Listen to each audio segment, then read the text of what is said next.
You got it! Finish, girl!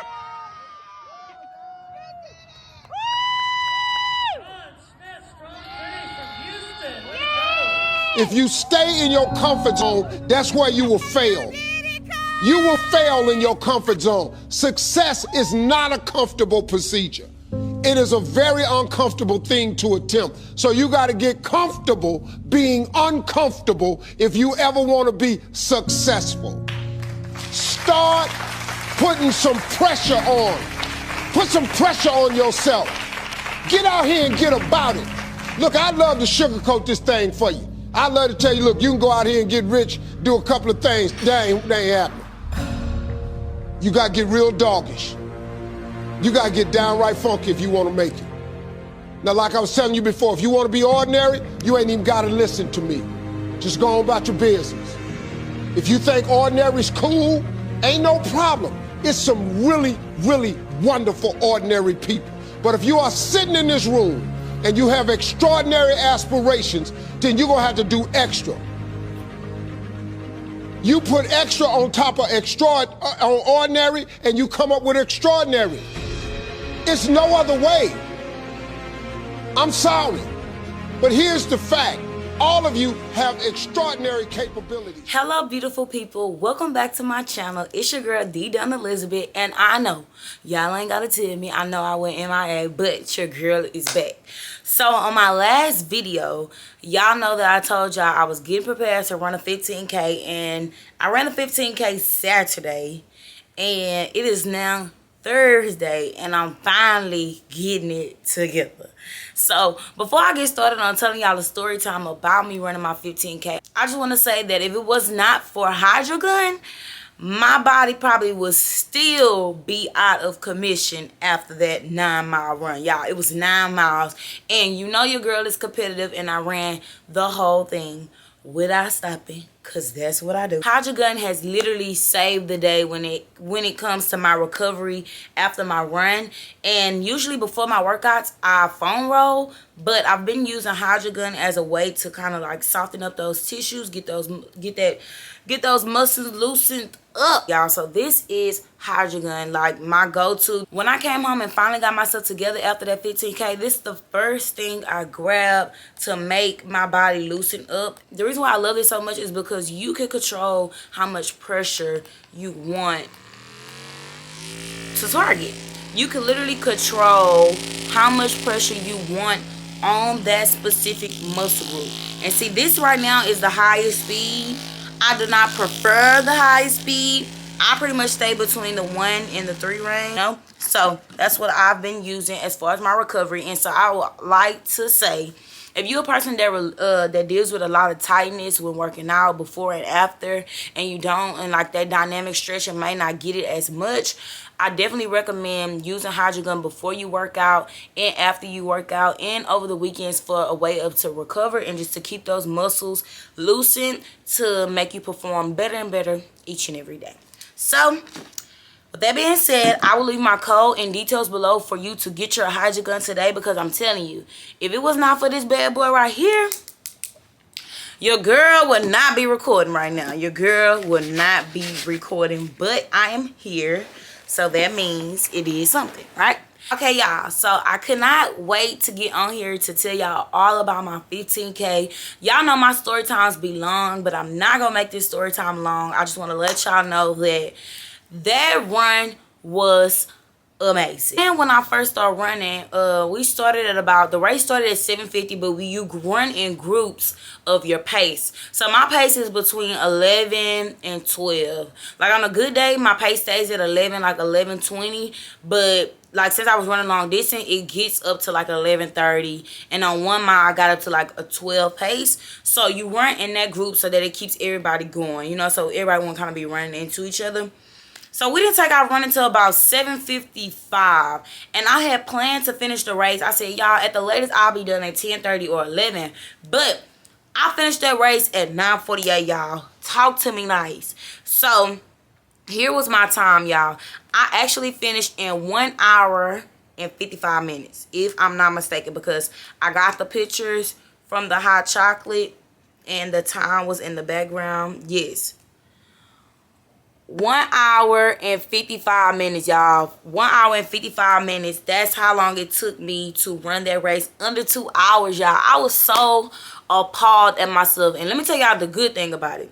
The good thing about it is the most I had ran before the race was in December. I had ran 6 miles. So I didn't go any higher than 6 miles. And so when I did that back in December, my plans was to do 6 again. But child, one thing led to another, one thing led to another. And I said, man, nah, I ain't running. I said, nah, I'm not running. I'm going to just go for what I know. So when I had ran the 6 miles back in December, I ran it and I was not even tired. Like, I could have went around again. So I was like, okay, when I run 6, I'm going to see how I feel. And once I saw how I felt, I was not tired. So I was like, oh, you're done. You could do the 9. And a couple of running tips that really had helped me was when you find a pace that you can run very, very slowly, because I don't run fast. I have a consistent pace. I don't run fast. And I really focus on controlling my breathing. Natasha taught me to make sure that you breathe in and out through your nose, especially when it's cold. Because once that cold air get in your throat, you'll be messed up. So it's really important to like breathe in and out through your nose. But when it's hot, I'll blow that out. I definitely will blow it out. I will open my mouth when it's hot. But that tip during the cold has really been helpful with breathing in and out your nose so that cold air won't get inside your throat. And another thing that I would say is running is super duper mental. Like, your body could not be tired, but you could just be mentally tired of running. Like, you could just be tired of running. And that thought crossed my mind a couple of times, but I always like kind of replace that thought with done. You gonna finish this race and you gonna get to the finish line and you're not gonna stop. And so anytime when you're running, it's always important to stay super duper calm. Like, really, really calm. Don't get over, like, if you get too over anxious, you'll get like, your breathing will stop being steady. Everything will just start mess up. So it's super duper mental when you're running. You have to find a way to calm down and relax when you're running. And once you master that, along with the breathing and staying calm, you'll be surprised at how long you can run without stopping. And so that's what I learned very early on, because I remember when I ran my first mile with Cam, baby, I was so tired. This was like early on into my journey. I ran my first mile and I think I stopped 3 times. And then the next day we ran it again and I stopped twice. And so then after I left his house that weekend, I went home and I just kept running because I saw something that I wanted to work towards and get better at. So the more you do it, the easier it will get. Just try to keep running a little bit longer, running a little bit further, and then stop and walk. Of course, there's nothing wrong with walking and running until you work your way up to a pace where you can run without stopping. Now I'm over here contemplating on running a half marathon, but the way these legs was messed up, I'm definitely going to have to train. And I only think the reason why it's better to train is so that your muscles can be used to running for that longer time. Because I wasn't tired, but the way my legs had locked up like later on that night was definitely because I did not train as much as I should when it comes to running. So like, I could easily go run long distance, but the way my body might feel after it because I didn't train, it's definitely not worth it. So baby, I'm gonna have to go run a couple of miles if I do the half marathon. And y'all know the half marathon is like a little bit over 13 miles.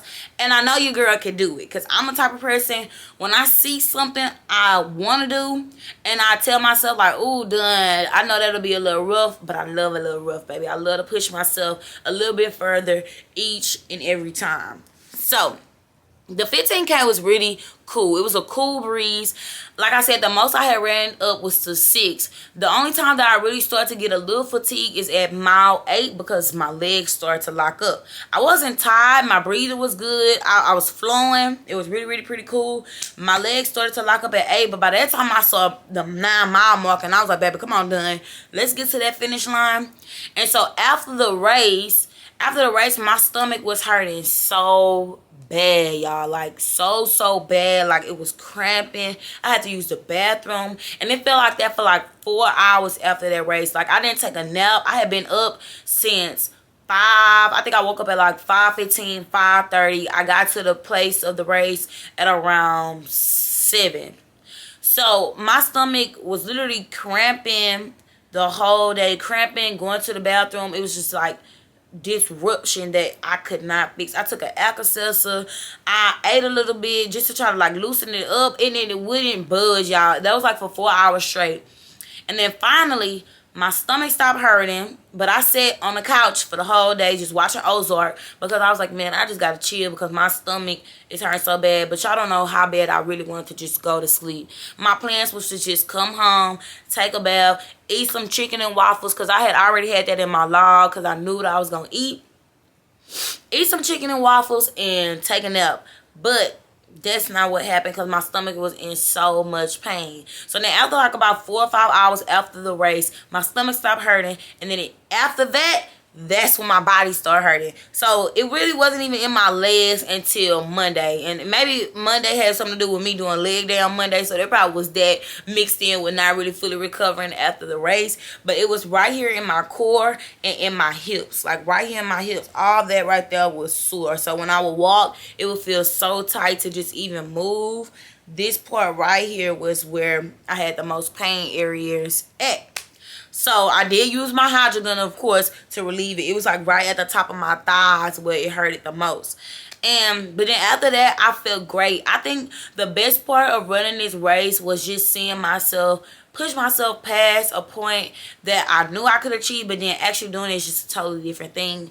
And like I said, when I started this weight loss journey, girl, I'm talking, girl, I hope you, I know all of these people, this is my girl. So, girl, let me tell you.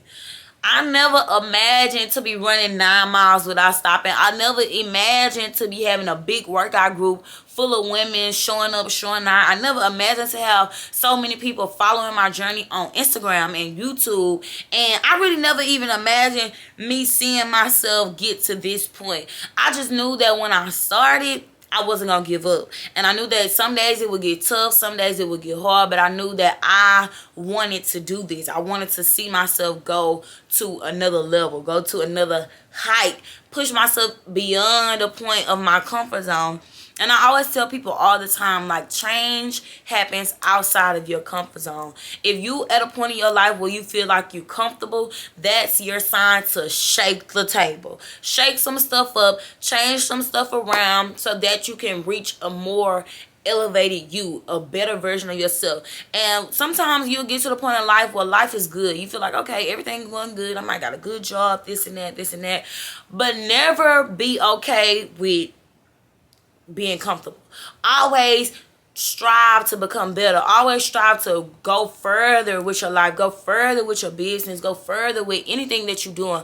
Always strive to become better each and every day. And by me doing that 15K, I literally showed myself that literally done, you can do anything. And I feel like once you believe in yourself, that's all you need to fuel everything you want to achieve in life. Believing in yourself and knowing that when you say you're going to do something, do it. And I am a strong believer in, like, if you think you can do it and you know you can do it and you believe that you can do it, then you can do that. Like, you can do it. Nobody can stop you. And most times people always let them and their thoughts and that kind of negative thinking hold them back. But do not let that be a barrier to your own success. Like, you never want to be the reason why you're standing in the way of your own success. And I have struggled with this a lot, just being a barrier to myself, like causing negative thinking to stop me from elevating higher and becoming a better version of me. You cannot let negative self-thinking hold you back. And so with that being said, this is your sign to sign up for a 5K. This is your sign to sign up for your next race. This is your sign to sign up for that fitness class that you've been thinking about. This is your sign to go get a membership at a gym and show up and show out. This is your sign to just elevate, to change something in your life, shake some stuff up and try something new. And after doing this 15K, y'all, your girl want to run a marathon, okay? I want to run a marathon. I might not run a marathon, but I'm going to try to work my way up to a half, and then we'll see what God has in store for me. And always remember to stay prayed up, stay spiritual, because something stronger than you will push you through this journey. And if you're thinking about starting and you don't know where to start, I will drop some details below to help you get started on your journey with me. Let me help you out get to your goals. And with that being said, y'all already know the drill. Come back and mess with your girl. Peace out.